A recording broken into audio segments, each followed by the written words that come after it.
मोहम्मद रफ़ी संगीत की दुनिया का वो नाम जो हमेशा चमकता रहेगा, जिसे पढ़कर आजकल के गायक सीखते हैं। ये पहले ऐसे गायक थे जिन्होंने हर तरह के गाने अधिकतर भाषाओं में गाए हैं। वैसे तो इनकी गायकी का सफर पंजाबी फिल्मों से शुरू हुआ, पर इन्हें बनना था पूरे हिंदुस्तान की शान, इसीलिए ये बम्बई चले गए। यहाँ पर उन्हें फेमस संगीतकार नौशाद ने पहला ब्रेक दिया। हालांकि नौशाद उन्हें कोरस में ही गवाते थे। उस समय तक नौशाद साहब के फेवरेट गायक तलत महमूद थे, पर एक दिन तलत महमूद को धूम्रपान करना देख वे भड़क गए। बस वहीं से रफी साहब का गायन करियर गुलजार होना शुरू हुआ। वैसे शुरुआत में रफी साहब को कोरस में ही मौका मिला। एक दिन नौशाद साहब की रिकॉर्डिंग में रफी साहब कोरस कर रहे थे। गाना खत्म होने के बाद सभी चले गए, लेकिन रफी साहब वहीं बैठ गए। नौशाद साहब ने कारण पूछा तो पता चला कि उनके पास जाने के पैसे नहीं हैं, कल भी वापस आना है तो आज यहीं रुक जाते हैं। ये सुनकर नौशाद साहब ने उन्हें कुछ रुपए दिए और अगले दिन आने को कहा। अगले दिन जब रफी साहब आए तो नौशाद साहब ने उन्हें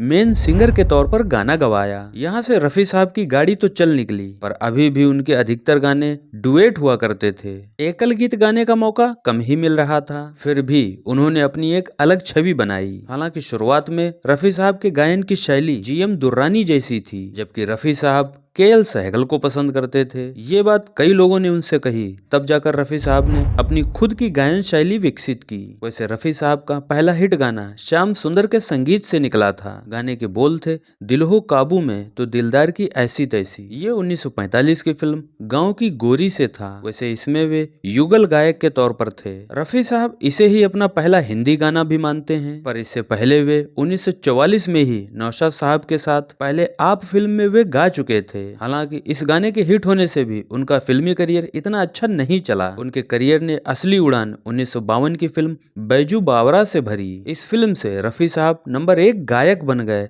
और कई सालों तक एक छत्र राज किया। रफी साहब दिल के भी बड़े धनी थे। ऐसी ही इंटरेस्टिंग बातें जानने के लिए आज ही हमारे चैनल को सब्सक्राइब करें। धन्यवाद।